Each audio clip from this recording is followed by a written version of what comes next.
जय हिंद दोस्तों। आप देख रहे हैं एग्जाम मेट जी और इस वीडियो में आपको प्रोवाइड यानी कि क्वेश्चन पेपर करा रहा हूं आपको 2018 प्री का, जिसमें मैंने 2 वीडियो बना दिए हैं। 40 क्वेश्चन देख लिए थे और उससे आगे के प्रश्न जो है अब देखेंगे। तो ये जो सीरीज चल रही है वो आपके लिए काफ़ी बेनिफिट देगी। आपको क्यों देगी? क्योंकि यूपीएससी के प्रकृति को समझना जरूरी है। प्रकृति समझने के लिए आपको क्या करना पड़ेगा, उनके प्रीवियस ईयर के क्वेश्चन पेपर देखने होंगे, देखने ही नहीं होंगे, साथ ही साथ ये भी जानना होगा कि प्रश्न आखिरकार आते कहाँ से हैं। तो उसी के तहत मैं ये करा रहा हूँ आपको।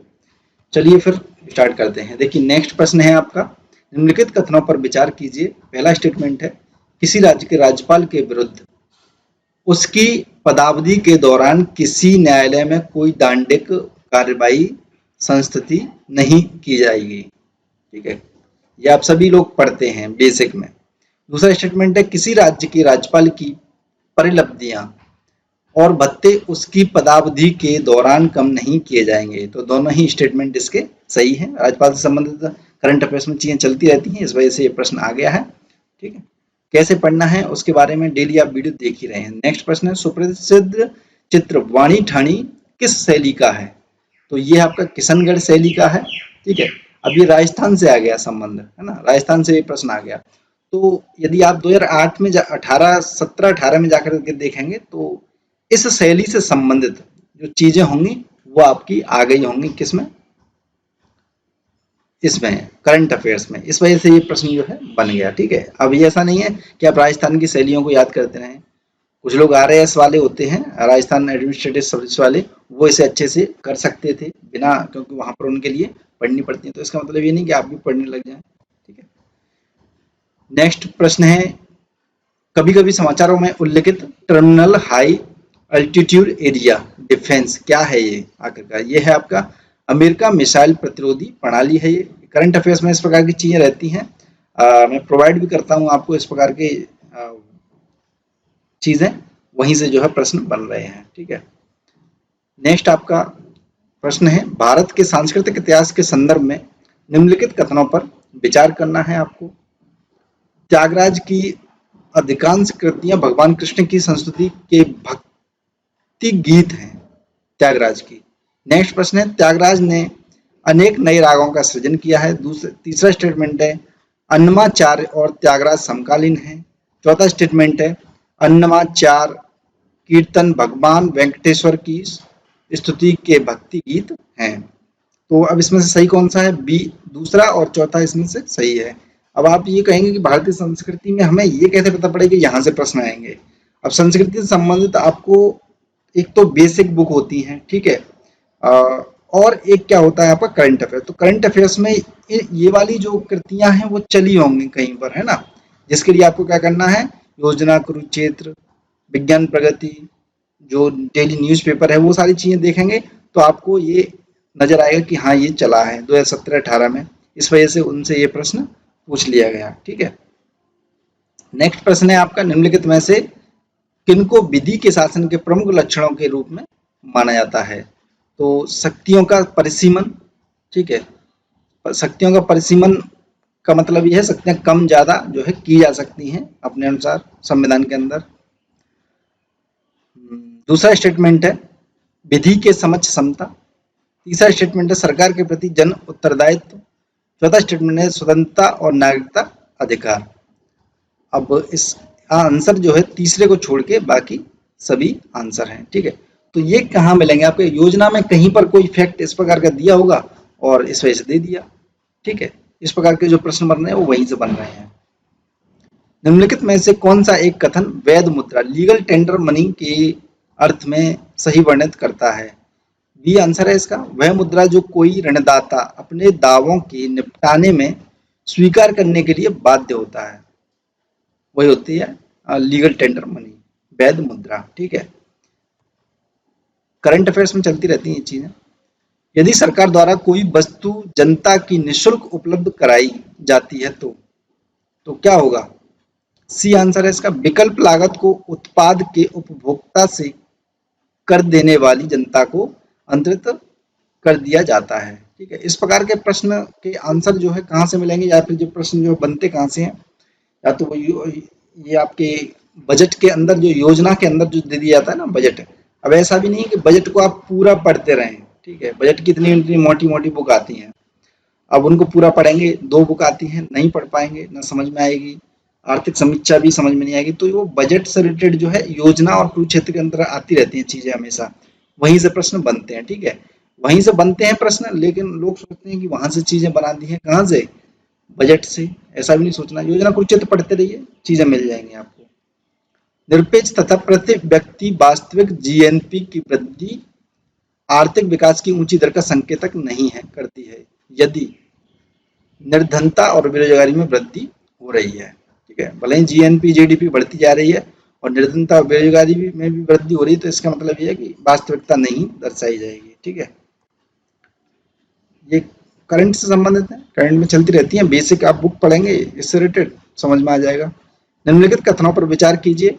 एक संकल्पना के रूप में मानव पूंजी निर्माण की बेहतर व्याख्या उस प्रक्रिया के रूप में की जाती है जिसके द्वारा, पहला स्टेटमेंट है, किसी देश के व्यक्ति अधिक पूंजी का संचय कर पाते हैं। दूसरा स्टेटमेंट है, देश के लोगों के ज्ञान कौशल स्तर और क्षमता में वृद्धि हो पाती है। तीसरा स्टेटमेंट है, गोचर धन का संचय हो पाता है, अगोचर धन का संचय हो पाता है। गोचर यानी कि जो चलने वाला, एक तरह से जो मार्केट में चल रहा है, सर्कुलेट है, और अगोचर यानी कि स्थायी, जैसे जमीन वगैरह स्थायी है वो।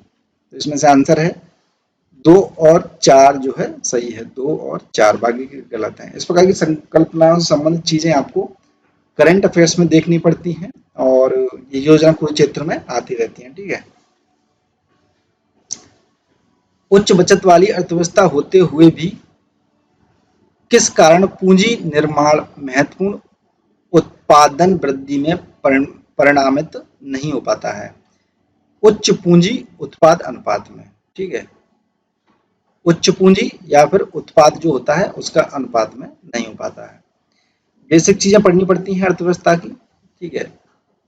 नेक्स्ट प्रश्न है, संताल विद्रोह के शांत होने के बाद औपनिवेशिक शासन द्वारा कौन से उपाय किए गए? पहला स्टेटमेंट है, संताल परगना नामक राज्य क्षेत्र का सृजन किया गया था। दूसरा स्टेटमेंट है, किसी संताल का गैर संताल को भूमि अंतरण करना गैर कानूनी हो गया। अब दोनों ही स्टेटमेंट इसमें सही है। सी, अब ये संताल विद्रोह से आया क्यों? क्योंकि 2017-18 में बीच में कहीं ना कहीं ये आपको बड़े स्तर पर चला होगा और ये योजना कुरुक्षेत्र, ठीक है, इस प्रकार की मैगजीन्स में वो अलग से कहीं पर परिणत होगा, यानी मेंशन होगा। इस वजह से ये आंसर ये आपका आ गया, ठीक है। नेक्स्ट है आपका, आर्थिक तौर पर 19वीं शताब्दी में भारत पर अंग्रेजी शासन का एक परिणाम था। क्या था अंग्रेजी शासन का परिणाम? भारतीय कृषि का जो है वाणिज्यीकरण हो गया था, ठीक है। रेलवे लाइंस वगैरह बिछाई अंग्रेजों ने, तो वहां से क्या था, माल ढोना, कृषि से संबंधित चीजों को एक तरह से इधर उधर पहुंचाना, खाद्य पदार्थों को, मसालों को, ये सारी चीजें हुई, तो वाणिज्यीकरण हुआ, इसका परिणाम ये हुआ। इस प्रकार से आपको देखना होगा, करंट अफेयर्स में चलती रहती हैं चीजें। यदि भारत का राष्ट्रपति संविधान के अनुच्छेद 356 के अधीन यथा उपबंधित अपनी शक्तियों का किसी विशेष राज्य के संबंध में प्रयोग करता है तो उस राज्य के विधानमंडल की शक्तियां संसद द्वारा या उसके प्राधिकार के अधीन प्रयोज्य होंगे, ठीक है। ये बेसिक प्रश्न है। जब आप संविधान की शक्तियों को, राष्ट्रपति की शक्तियों को, संविधान को पढ़ते हैं तो ये चीजें आपको समझ में आती हैं, ठीक है। ऐसे प्रश्नों की ओर जाना है। ये अवेयर एक्ट आता है, वो जरूर पढ़िएगा आप। जैसे करंट अफेयर्स में कोई चीज चले, अवेयर एक्ट से देख लीजिए, ठीक है। डायरेक्ट अवेयर एक्ट वो होते हैं जिनमें जो एक्ट होते हैं, अनुच्छेद होते हैं हमारे, वो आते रहते हैं, ठीक है। वो नया वाला होना चाहिए जिससे जो भी नए परिवर्तन हो रहे हैं वो भी उसमें इंक्लूडेड हो जाए। डिस्क्रिप्शन कमेंट बॉक्स चेक कर लिया करिए, वहां पर मैं कुछ चीजें डालता रहता हूँ। ये शिल्प दिया है, ये किस राज्य की परंपरा है वो दी गई है, पुथुक्कुली सॉल तमिलनाडु। दूसरा, सुजनी कढ़ाई महाराष्ट्र। उपपाड़ा जामदानी साड़ी ये कर्नाटक। तो आंसर इसका केवल एक ही सही है, बाकी के ये दोनों गलत हैं, ठीक है। इस प्रकार की चीजें जो करंट अफेयर्स में चलती रहती हैं, और शिल्प से संबंधित कोई चीज आ गई करंट अफेयर्स में, उद्योगों से संबंधित आ गई कोई चीज इस प्रकार से, जैसे रसगुल्ला टाइप की इस प्रकार की चीजें हैं, लिट्टी ये कहाँ का है, इस प्रकार से जो है आ जाता है कभी कभी, ठीक है। कभी कभी नहीं, अक्सर एक प्रश्न बनता ही बनता है, तो ये करंट अफेयर्स पर आपको फोकस करना पड़ेगा इनमें।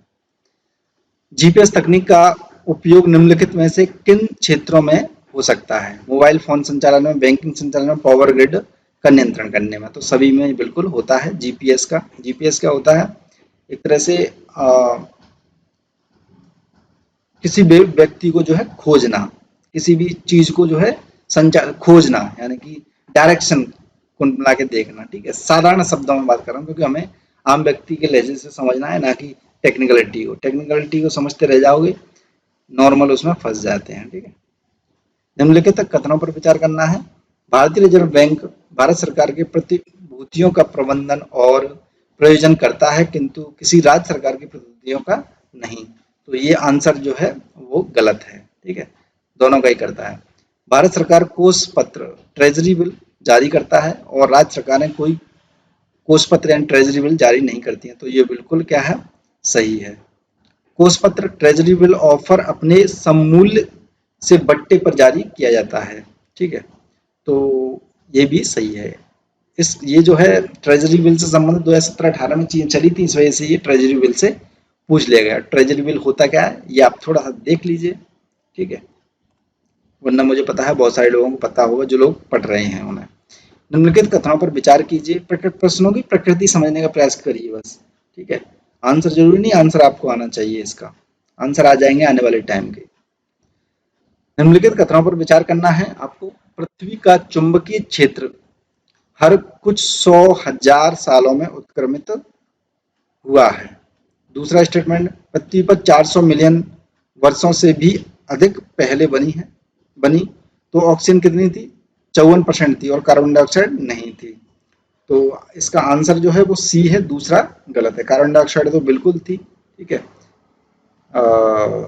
तीसरा स्टेटमेंट है, जब जीवित जीव पैदा हुए उन्होंने पृथ्वी के आरंभिक वायुमंडल को बदल दिया। बिल्कुल, तो आंसर पहला और तीसरा सही है इसका। वन्नाक्राई पैट्या लब्लू पद को हाल ही में समाचार पत्रों में उल्लेखित गया, किससे संबंध है इसका?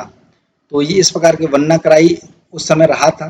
ठीक है, न्यूज़पेपर वगैरह में बहुत बड़े स्तर पर रहा था, साइबर क्राइम से संबंधित था ये। ठीक है, क्रिप्टो करेंसी अलग होती है, बिटकॉइन वगैरह ये सब, इथेरियम वगैरह। ठीक है, बिटकॉइन से भी संबंधित प्रश्न आ चुके हैं अब तक। तो ऐसी चीज़ों पर आपको करंट अफेयर्स में चल रही ध्यान देना पड़ेगा, आती रहती हैं ये हमेशा। आपका योजना, कुरुक्षेत्र, विज्ञान प्रगति, इन सब में आती रहती हैं। 3 मैगजीन पकड़ लोगे आप, आती रहती हैं। भारतीय कृषि में परिस्थितियों के संदर्भ में संरक्षण कृषि की संकल्पना का महत्व बढ़ गया है। निम्नलिखित में से कौन से संरक्षण कृषि के अंतर्गत आते हैं? देखिए, संरक्षण कृषि आपको एक नए प्रकार की व्यवस्था है ये, और इसका जो मेंशन दिया गया है वो एनसीईआरटी में भी दिया गया है, और आपके उसी जिस साल ये चला था 2017-18 में जो मैगजीन आई थी कुरुक्षेत्र में भी आया था, और योजना में भी इसके बारे में डिटेल में जानकारी दी गई थी। ठीक है, तो आंसर के अनुसार देखेंगे हम, आंसर है इसका 2, 4, 5। ठीक है, आंसर जानना इंपॉर्टेंट नहीं है, प्रश्नों की प्रकृति समझना इंपॉर्टेंट है। ठीक है, क्योंकि जिससे आप आने वाले टाइम में जो आंसर बनेंगे, क्वेश्चंस बनेंगे, उन क्वेश्चन तक पहुंच सको, उन चीजों को समझ सको कैसे बन सकते हैं। ठीक है, एक धान्य कृषि पद्धति का परिहार यानी रोकना। ठीक है, दूसरा स्टेटमेंट, न्यूनतम जोत को अपनाना, बिल्कुल सही है। तीसरा स्टेटमेंट, बागवानी फसलों की खेती का परिहार। चौथा स्टेटमेंट है, मृदा धरातल को ढकने के लिए फसल अपशिष्ट का उपयोग। जो पांचवा स्टेटमेंट है, स्थानिक एवं कालिक फसल अनुक्रमण, फसल आवर्तनों को अपनाना। तो 2, 4 और 5, तीसरा और पहला गलत है। ठीक है, अंतिम प्रश्न है, छठा विलोप शब्द किसकी विवेचना के संदर्भ में समाचार पत्रों में रहता है? आंसर है इसका डी। तो समाचार पत्रों में ये चीज समाचारों में दिया हुआ हो, चाहे वो सरकारी न्यूज से संबंधित समाचारों की बात हो रही है, जी न्यूज और उन सब की बात नहीं हो रही है। ठीक है, एनडीटीवी, जी न्यूज, ये सब जो है इन सब की बात नहीं हो रही है, ये हो रही है सरकारी न्यूज, यानी लोकसभा, राज्यसभा और डीडी न्यूज की। तो या फिर जो न्यूज है तो डेफिनेटली आ जाएगा समाचारों में, यानी कि पत्रों में, न्यूज़पेपर में भी आ जाएगी वो चीज, और कई बार आई होगी, इस वजह से इसमें लिखा गया है प्राय समाचारों में प्राय उल्लेखित, ठीक है, प्राय यानी कि अक्सर आया होगा ये कई बार। आंसर है इसका डी, मानव द्वारा प्राकृतिक संसाधनों का अतिशोषण, दुरुपयोग, प्राकृतिक आवासों का अविभाजन, नाश, परतंत्र का विनाश, प्रदूषण और वैश्विक जलवायु परिवर्तन है। ठीक है, तो ये हुए आपके 20 प्रश्न, 60 प्रश्न हो चुके हैं। नेक्स्ट प्रश्न नेक्स्ट वीडियो में देखेंगे। इस वीडियो को लाइक और शेयर करना है आप लोगों को, और जो मैं बताने का प्रयास कर रहा हूँ उन चीज़ों को समझिए, यानी कि प्रश्नों को देखिए। मैं जो बता रहा हूँ वो नहीं, मैं तो प्रश्न को ही पढ़ के बता रहा हूँ, लेकिन प्रश्नों की प्रकृति को आपको समझना जरूरी है। ठीक है, जो बीच बीच में कुछ एक्स्ट्रा चीज़ें हैं, अब जैसे एंड में स्क्रीन पर आपके वीडियो आए संबंधित आपके,